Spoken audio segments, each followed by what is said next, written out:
대부분 이런 모습들이 보이면 거의 100% 아이들이 주는 수학 선행의 시그널. 안녕하세요. 유리사 미니쌤 TV의 김민희입니다. 우리 수학 선행 관심 많으시죠? 빨리 나가고 싶어서 욕심이 막 이만큼 생기다가도 진짜 선행을 나가야지 라고 마음을 먹기가 좀 어려우신 것 같아요. 막상 선행을 시키면 아이가 부담을 느끼지 않을까, 이러다가 나 때문에 수학을 싫어하지 않을까 등등의 여러 가지의 최악의 케이스를 자꾸 머릿속에 떠올리시는데요. 물론 그런 경우도 있겠지만 우리가 좋은 시점에 선행을 들어가면 절대 그런 일은 생기지 않을 수 있고 오히려 더 좋은 효과가 나타날 수가 있거든요. 그럼 저는 아이들과 수업할 때 아이들이 어떤 모습을 보고 이 친구 지금부터 나갈 수 있겠다 라고 판단하는지, 아이들이 주는 수학 선행의 시그널, 그 세 가지를 소개해 드리도록 하겠습니다. 자, 먼저 오답이 안정적으로 나올 때입니다. 안정적이라는 것은 어느 날 엄청 적고 어느 날 엄청 많은 이런 상황이 아니라 내가 틀리는 개수가 한 3개월에서 6개월 정도 큰 변화 없이 그 범위 안에서 왔다 갔다 하는 정도의 모습을 보인다면 그 친구는 어느 정도 고르게 지금 실력이 형성돼 가고 있는 거죠. 이렇게 6개월 정도 지켜본다고 한다면 예를 들어서 한 학기 문제집 이상을 풀 수 있는 기간이고, 또 연산 문제집에서는 또 한 단계를 풀 수 있는 기간이죠. 이렇게 긴 기간 동안 오답이 안정적이라면 보통은 여러 영역의 단원들에서도 크게 어려워하거나 쉬워하거나 그런 거 없고, 수학에 대한 태도도 꽤 이제는 좀 차분해지고 안정적이어서 내가 오늘 수학을 너무 싫어, 하기 싫어서 막 틀리거나 집중이 안 돼, 막 틀리거나 이런 일은 좀 드물다는 거죠. 내가 마음을 먹고 하려고 하면 어느 정도 범위 안에서만 오답이 컨트롤되고, 그리고 하기 싫은 날이 있어도 그냥 조금 참고 열심히 하면 그 안에서 정답이 나와주는 이런 기간이 한 3개월에서 6개월 정도가 보여진다면 이 친구는 수학 선행을 해도 좋은 시점입니다. 하지만 이때 하고 있는 그 문제집의 단계가 자기 학년보다 낮아서는 안 되고요. 자기 학년과 동일한 정도는 됐어야지만 우리가 이런 판단을 내릴 수가 있어요.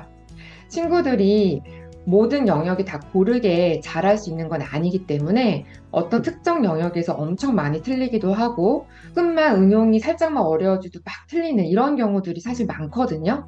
이게 조금씩 잡혀지기 시작하면 어느 정도 범위 안에서만 왔다 갔다 하는 거죠.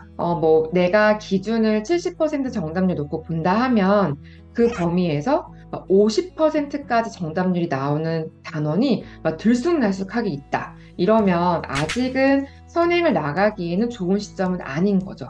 이게 개념을 잘 몰라서 그랬든 아니면 그때 아이가 컨디션이 안 좋았든 간에 그런 거 여부 상관없이 내가 문제를 풀려고 하면, 생각을 잘 하려고 하면 어느 정도 정답이 잘 나와주고 생각이 잘 돌아가는 이런 상황이 만들어져야 학습을 더 늘리거나 더 빠르게 나갈 때도 아이들이 잘 따라갈 수가 있거든요. 그래서 오답수를 조금 체크를 잘 해보시고요. 너무 쉬운 부분에서 오답수가 안정적인 것만 보시면 안 되고, 기본, 심화, 연산 다 토탈 오늘 몇 개 틀렸네 이렇게 보시는 게 아니고요. 기본은 기본대로 우리 아이는 기본에서는 이 정도 오답이 나오는구나, 심화는 심화 안에서 이 정도 오답이 나오는구나 이렇게 보시는 거죠. 아이가 심화 문제 경험이 별로 없어요. 그래서 심화 문제를 푸니까 정답률이 50%밖에 안 나와요.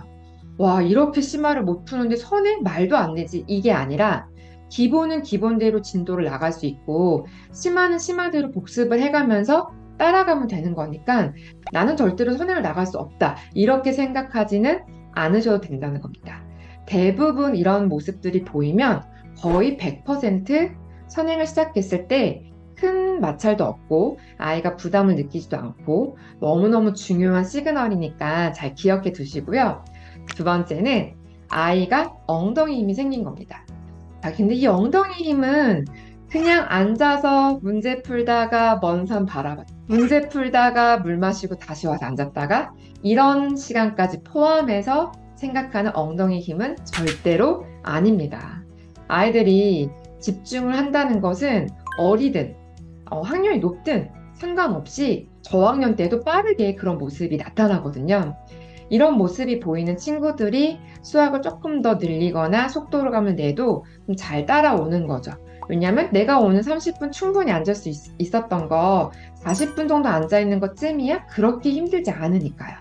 근데 이 40분을 화장실 갔다 물 마셨다 먼 산 바라봤다가 핸드폰 만지작거렸다가 엄마한테 갑자기 하고 싶은 말 했다가 이런 시간이 다 포함된 40분이라면 아이는 알차게 40분을 쓴 것이 아니기 때문에 이런 경우 학습을 늘려봤자 이렇게 많은 거 언제 다 하지? 이런 생각밖에 들지가 않아서 아이가 긍정적으로 그것을 받아들이기가 좀 어렵더라고요. 그래서 엉덩이 힘, 그러니까 아이가 문제집을 펴서 덮을 때까지 뭐 2장이면 2장, 3장이면 3장 동안 쭉 이렇게 풀어 나갈 수 있는 힘이 있어야 돼요. 한 문제 풀고 얘기하고 문제를 읽고 답을 내지 않았는데 얘기하고 이런 것들은 선행을 나갈 때는 너무너무 좋지 않은 태도이기 때문에 절대로 이런 부분이 고쳐지지 않은 상황에서 강압적인 분위기를 형성해서 아이가 억지로 짜내듯이 앉아있고 문제를 풀고 하는 상황들을 만드시면은 그거는 선행이 정말 최악의 케이스로 가는 지름길입니다. 그래서 반드시 얼마나 진득하게 앉아서 공부를 하고 있느냐 이걸 꼭 하시고요. 그렇다면 초등학생 친구들 기준으로는 어느 정도 앉아 있어야 수업을 나갈 수 있을까요? 라고 물으신다면 매일은 아니더라도 주 2, 3회 정도 앉았을 때 1시간은 수학 공부를 너끈히 할 수 있는 경우가 돼야 되죠. 예를 들어서 아이랑 엄마랑 이제 문제집 풀고 정답을 이제 맞추고 오답을 고치고 하는 과정에서 1시간이 오버돼도 아이가 미처 그거를 모를 정도로 막 열심히 다시 고치고 엄마한테 빨리 확인받고 이러면서 시간이 훅 지나서 보니까 1시간 반이나 됐네? 이런 느낌이 나타난다면 아이는 시간을 굉장히 몰입해서 쓰고 있다는 것을 알 수 있죠. 그리고 하고 있는 중에도 내가 이게 너무 하기 싫어서 시계가 지금 언제지? 라고 보고 싶은 마음이 안 생기는 거니까 이런 것들이 좋은 시그널이어서 아이들이 집중해서 하고 있는지 잘 보시면서 선행을 언제 나갈지를 결정하시면 좋을 것 같아요. 세 번째는 수학에 대해서 뭔가 자신감을 느낄 만한 경험을 엄마한테 자랑할 때입니다. 어렸을 때부터 수학을 조금 관심을 많이 갖고 아이가 숫자를 좋아하고 그랬던 친구들은 처음부터 뭔가 수학에 대한 자부심이 이만큼 있을 수도 있어요. 근데 그건 아직은 잘 모르는 상황에서 있을 수 있는 부분이라서 그때는 그렇지, 너가 열심히 하고 있지, 정말 최선을 다하고 있어 라고 그냥 우쭈쭈 해주면 되는 거죠. 하지만 학교를 간 이후에는 아이들이 알게 되죠. 내가 친구들보다 얼만큼 잘하는지 못하는지 그 미묘한 차이를 학교에서든 또는 학원에서든 충분히 느껴요. 1학년이어도 느낄 수가 있어요. 그런데 이런 상황 속에서 아이가 뭔가 수학에 대한 자신감을 느낄 만한 또는 내가 친구들 앞에서 약간 우쭐댈 수 있었던 기분 좋았던 일 이런 것들을 엄마한테 기억하고 이야기하는 모습을 지속적으로 보인다면 이 또한 아이랑 선행에 대해서 고민해 볼 수 있는 시그널이에요. 아이가 수학에 대해서 부정적이면 뭔가 학습을 더 하자라고 제시하는 게 굉장히 어렵거든요. 아이도 받아들이기 힘들어하고 이미 주변에서 친구들이 수학이 어쩌네 저쩌네 얘기를 많이 들은 경우 더더욱 하기 싫어하죠. 그래서 아이들한테 이런 경험을 먼저 성공적인 경험을 쌓이게끔 한 다음에 그리고 해보자, 할 수 있다 라는 마음으로 시작해야지만 첫 스타트를 좋게 끊고 진행을 하다가도 당연히 어려움은 오겠죠. 왜냐하면 점점 단계가 진행될수록 더 어려운 내용들을 배우기 때문에 언젠가 또 슬럼프 같이 그런 기간이 올 수는 있어요. 하지만 그거를 묵묵히 잘 넘길 수 있는 아이가 되려면 작은 성공 경험들이 많이 쌓여야지만 이것들을 잘 넘어갈 수가 있기 때문에 반드시 이 경험이 꼭 필요합니다. 아무런 수학에 대한 감흥이 없고 엄마가 시키는 대로 그냥 했을 뿐 나는 이걸 해가지고 뿌듯함을 못 느끼고 그냥 엄마가 좋아하니까 그냥 그걸로 됐다 이렇게 생각하는 경우의 친구들은 전혀 자신의 감정을 드러내지 않는 걸로 얘는 좀 수능적이네 얘 그럼 선행하자고 하면 잘 따라가겠다 이렇게 생각하시면 오산인 거죠. 선행이 좋은 효과가 나는 친구들은 수학에 대해서 굉장히 부정적인 감정이 별로 없는 편이에요.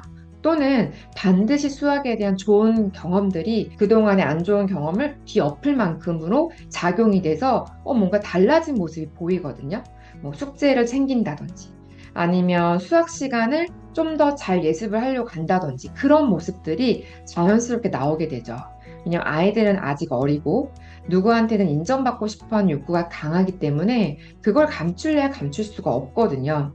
다만 너무나 자기 감정을 드러내지 않으면서 수능적인 태도를 보이는 친구들은 오히려 더 세심하게 관찰할 필요가 있어요.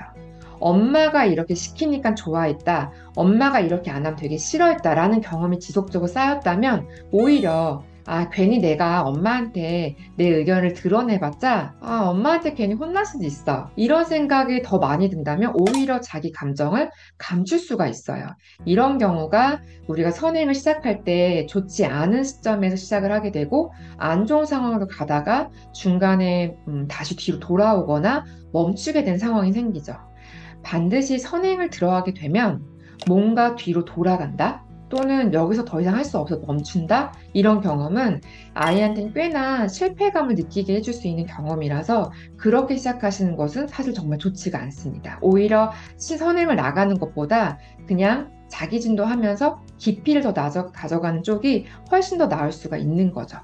그래서 친구들의 이런 모습들을 잘 살펴보시면서 아이가 여러 과목에 그리고 그중에 수학에는 어떤 감정과 어떤 생각을 가지고 학습을 대하는지 그리고 엄마가 시킬 때 어떨 땐 좀 자기가 기분이 안 좋고 이럴 땐 되게 좋았다든지 그런 이야기들도 나누시면서 아이와 상의하면서 시점을 결정하시는 것을 강력히 추천드립니다.